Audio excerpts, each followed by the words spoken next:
الرحمن الرحیم. سبح اسم ربک الاعلی.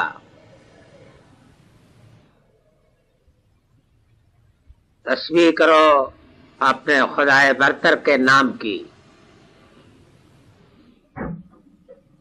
الذی خلق فسوی، جس نے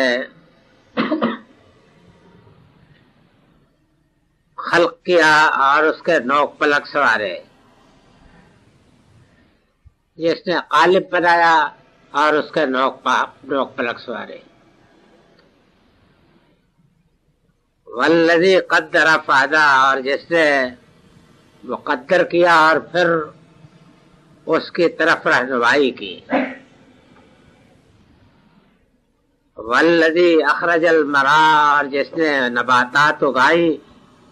فجعلہ غثاء نحوا، پھر اس کو گنجان اور شاداب بنایا.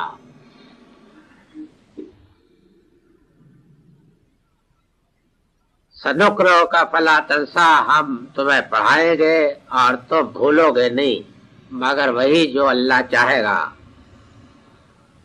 انہ یعلم الجہر وما یخفی، وہ جانتا ہے ظاہر کو بھی اور مخفی کو. وَنُيَسِّرُكَ لِلْيُسْرَىٰ، اور ہم تمہیں چلائیں گے سہج راہ. پس یاد دہانی کرو، اگر کچھ یاد دہانی نفع دے. سَيَذَّكَّرُ مَن يَخْشَىٰ، یاد دہانی وہ حاصل کرے گا جو ڈرے گا. وَيَتَجَنَّبُهَا الْأَشْقَىٰ، اور اس سے گریز کرے گا وہ جو بدبخت ہے. الَّذِي يَصْلَى النَّارَ الْكُبْرىٰ، جو پڑے گا بڑی آگ میں اور پھر ثم لا يموت فیہا ولا یحییٰ، پھر نہ اس میں مرے گا نہ جیے گا. قد افلح من تزکیٰ، فلاح پائی اس نے جس نے پاکیزگی اختیار کی. وذکر اسم ربہ فصلی، اور اپنے رب کے نام کو یاد کیا اور نماز پڑھی. بل تؤثرون الحیاۃ الدنیا، لیکن اے بدبختو تم دنیا کی زندگی کو ترجیح دیتے ہو. والآخرۃ خیر وابقیٰ، حالانکہ آخرت کہیں بہتر اور پائیدار ہے. ان ھذا لفی الصحف الاولیٰ، یہ باتیں پچھلے صحیفوں میں بھی ہیں. صحف ابراہیم و موسیٰ، ابراہیم موسیٰ کے صحیفوں.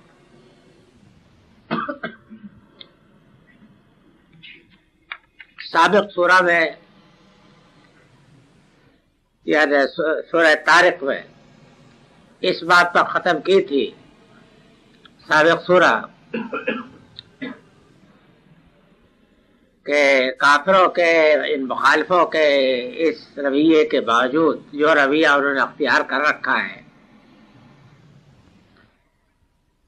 اس کے باوجود ابھی انہیں کچھ اور مہلت دو. یعنی پیغمبر صلی اللہ علیہ وسلم سے کہا تھا کہ ابھی کچھ اور مہلت دو. مطلب یہ ہے کہ اگر تم ان سے تنگ آئے ہوئے ہو تو ہم بھی ان سے تنگ آئے ہوئے ہیں اور ان کا قصہ ہم پاک کر دیتے. لیکن ہماری حکمت کا تقاضا یہ ہے کہ ابھی انہیں اور کچھ مہلت دیا ہے. دوسروں کو نہیں معلوم ہوتا نا. اس سورہ کو جو آغاز کیا ہے تو اس مضمون سے آغاز کیا ہے کہ اللہ تعالیٰ کے ہر کام میں ایک تدریج اور ایک ترتیب ہے. ہر گوشے میں، اس کے کائنات کے ہر گوشے میں ایک تدریج اور ترتیب ہے. اسی تدریج اور ترتیب کے ساتھ کام ہوتا ہے.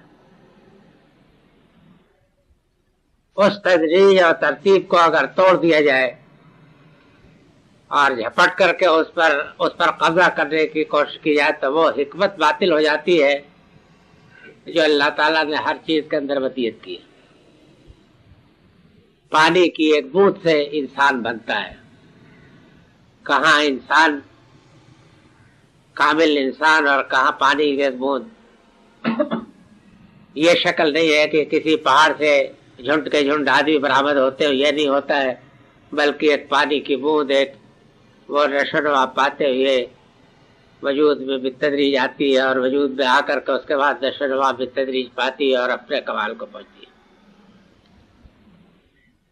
اسی طریقہ سے ایک دانہ جو ہے نباتات کا یا غلے کا اگتا ہے، اخوے نکالتا ہے، اس کی سوئیوں میں کوئی طاقت پیدا ہوتی ہے، اس کے اوپر وہ پودا اور بڑھنا شروع ہوتا ہے، اس میں برگ و بار نکلنے شروع ہوتے ہیں، ڈنٹھل پیدا ہوتا ہے، یہاں تک کہ درجہ بدرجہ وہ ایک پودا بنتا ہے، اور پودا بن کر کے اس میں سے خوشے نکلتے ہیں، اور اس کے بعد وہ آہستہ آہستہ بے تدریج پکتے ہیں، اور پکنے کے بعد تب وہ سوکھتے ہیں، اور اس کے بعد وہ غلہ پیدا ہوتا ہے اور کھٹے تک پہنچتا ہے۔ یہ شکل نہیں ہے، کسی چیز میں بھی نہیں ہے۔ چاند و سورج کو لوگ پوجتے ہیں، لیکن آپ دیکھتے ہیں کہ ان کے ظہور کے اندر بھی ایک ترتیب، ایک تدریج، ایک ہے سب۔ جو شخص کی اس تدریج کو سمجھتا ہے اور یہ جانتا ہے کہ خالق کے کائنات نے یہ تدریج بہرحال حکمت سے رکھی ہے، وہ اپنی دنیا کی حکمت کو ہی جانتا ہے، تو وہ پورے صبر کے ساتھ انتظار کرتا ہے ایک چیز کے کامل ہونے تک۔ اور اگر کوئی شخص اس تدریج کو اور اس کی حکمتوں کو نہیں سمجھتا تو ظاہر ہے کہ اگر اس کو اس سے عہدہ برا ہونا پڑے تو وہ گھبرا بھی جاتا ہے کہ یہ کیا، کب تک انتظار کیا جائے، یہ ہوتا ہے نا انسان کو۔ مطلب یعنی اس سورہ میں یہ بتایا ہے کہ تمہارے اوپر خدا نے جو ذمہ داری ڈالی ہے، یعنی پیغمبر صلی اللہ علیہ وسلم پر، تو یہ ایک بڑی ذمہ داری ہے، بڑا بھاری کام ہے، ایک عظیم مشن ہے یہ۔ تم اس کی تکمیل تک تو پہنچو گے اور سرخرو ہوگے باعزت طریقے سے، لیکن قدرت نے جو نظام رکھا ہے ہر چیز میں تدریج و ترتیب کا، وہ تمہارے معاملے میں بھی اس ترتیب ہی کے ساتھ یہ کام ہوگا۔